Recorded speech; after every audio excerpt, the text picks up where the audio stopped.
स्वर कोकिला लता मंगेशकर का इंदौर से गहरा नाता रहा है। स्वर कोकिला लता मंगेशकर ने इंदौर को लेकर एक पुराना सोशल वायरल हो रहा है, जिसमें उन्होंने बताया कि इंदौर में आती थी और परिवार के साथ, और मुझे उनके साथ बहुत अच्छा लगता था। वहीं इंदौर में खाने की बात करते हुए लता मंगेशकर ने कहा कि सराफा में दही बड़े और अन्य चीजें खाती थी, मुझे बहुत अच्छा लगता था। इंदौर की तारीफ करते हुए कहा कि इंदौर कमाल की चीज है।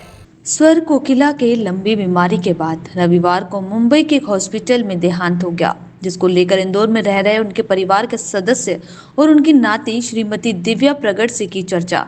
उन्होंने कहा कि स्वर कोकिला के घर वह ग्रीष्मकालीन छुट्टियां बिताने हर साल जाती थी और अधिकतर समय उन्हीं के साथ बिताया करती थी। आज उनके चले जाने से मन बहुत दुखी हुआ। वहीं श्रीमती दिव्या ने बताया कि इंदौर से लता नानी का गहरा नाता रहा है और जब भी इंदौर आना होता था तो वह उनके घर ही रुकती थी।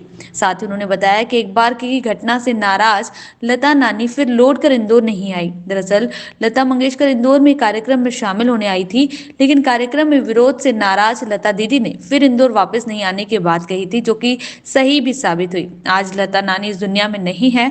उनके चाहने वाले करोड़ों प्रशंसकों को गहरा दुख हो रहा है। इंदौर के नारायण बाग में रहने वाली दिव्या प्रगट ने बताया कि आखिरी बार लता नानी से 5 साल बाद पहले हुई थी। उन्होंने कहा कि लता नानी जी का यूं चले जाना देश के लिए बड़ी क्षति माना है। स्वर कोकिला लता मंगेशकर के रिश्तेदार इंदौर में रह रहे हैं। उन्होंने बताया कि जब भी समर वेकेशन होता था तो लता नानी के घर जाकर छुट्टियां बिताया करते थे। आज वो इस दुनिया में नहीं रही, परिवार पर आघात पहुंचा है। लता जी का गहरा रिश्ता इंदौर से हमेशा से ही रहा है। एक आम इंदौरी से इस दुख की घड़ी में बात की गई तो उस महान आत्मा को लेकर उनके बारे में कुछ इस तरह अपने ख्यालात का इजहार किया। जो मैं आपको वीडियो दे रही हूँ, ये वीडियो देखिए। ये जो है ये हमारे मौसी।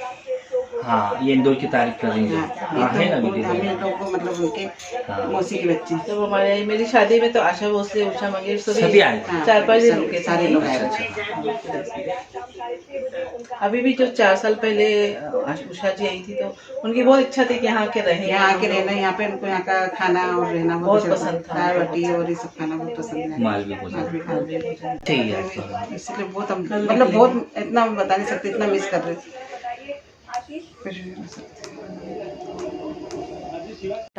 अच्छा भावना जी, ये बताइए कि जो लता जी हैं, दुखद खबर आई है तो उसको सुनकर आपको कैसा लगा और कब उनकी कुछ यादें हैं जो आपसे जुड़ी हुई हैं? जी, मुझे बहुत दुख हुआ उनका सुन के।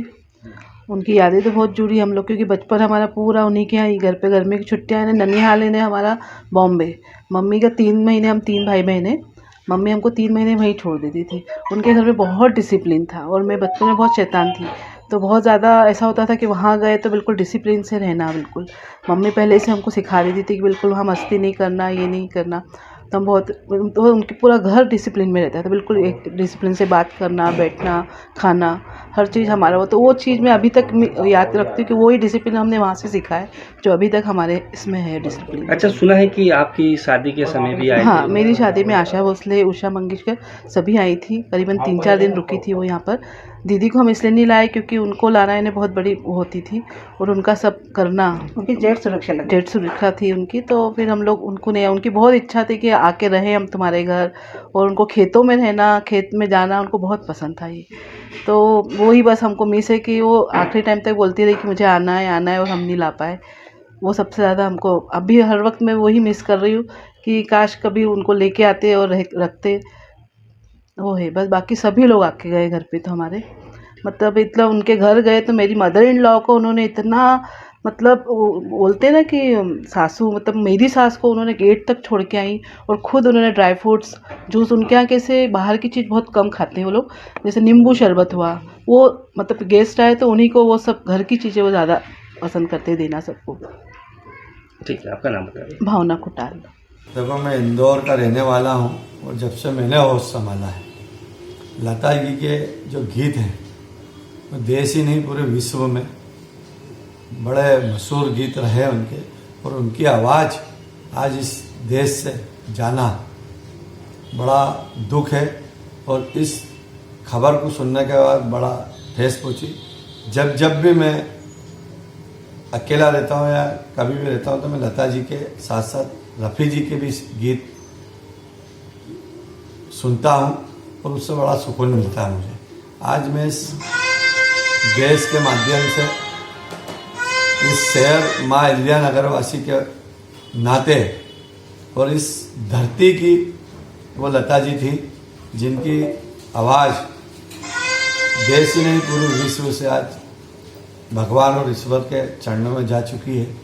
मैं माँ अहिल्या नगर वासी के नाते उन्हें श्रद्धांजलि अर्पित करता हूँ और ईश्वर से प्रार्थना करता हूँ कि ऐसी शख्सियत को अपने चरणों में स्थान दें। तो लता जी के जो राष्ट्रीय गीत रहे वो मैं हमेशा सुनता हूँ।